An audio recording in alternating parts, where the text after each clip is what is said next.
Bakal begitu, Pak. Jadi Islam memang sekarang digenjot, digojlok, dihina, dinistakan, dibully. Dia nggak tahu bahwa cara-cara dia seperti itu justru akan membangkitkan Islam. Gila, gila. Itu Pak Haikal Hasan bilang Islam digencet segala macam. Apanya yang digencet?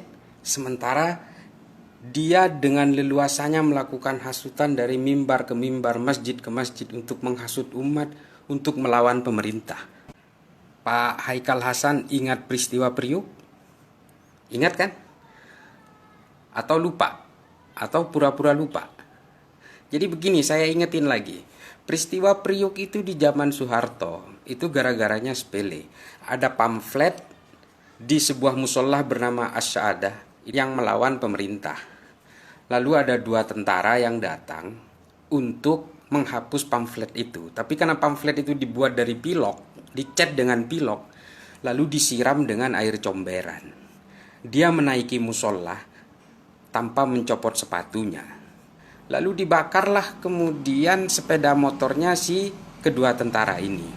Akibat kejadian itu, lalu datanglah 2 truk dari pelabuhan dan menembaki orang-orang di Priuk itu. Orang-orang yang tiarap di jalan kemudian dilindas oleh truk itu. Bunyi-bunyi orang yang menjerit dan juga tulang-tulang yang patah, lalu kemudian ditembaki segala macam bergelimpangan di jalan raya. Pada peristiwa pembakaran itu, ada 4 orang yang ditangkap lalu kemudian dibawa ke Kodim Jakarta Utara.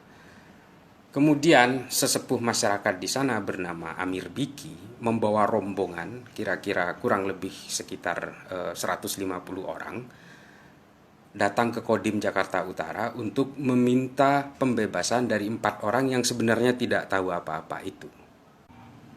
Apa yang terjadi di sana? Lalu Kodim meminta 3 perwakilan dari Amir Biki dan rombongannya.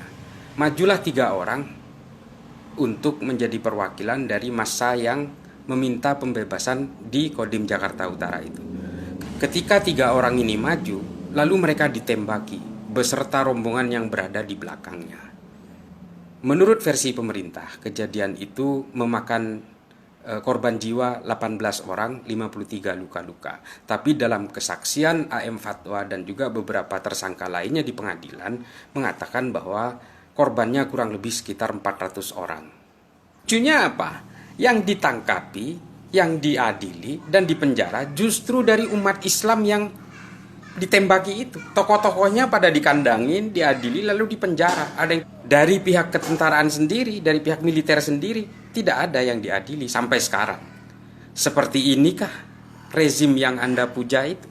Atau dalam bukunya Pikiran, Ucapan, dan Tindakan Saya yang terbit 4 tahun setelah peristiwa Priuk, yaitu tahun 1984, tidak pernah menyesali atas tindakan terhadap penembakan-penembakan di Priuk itu.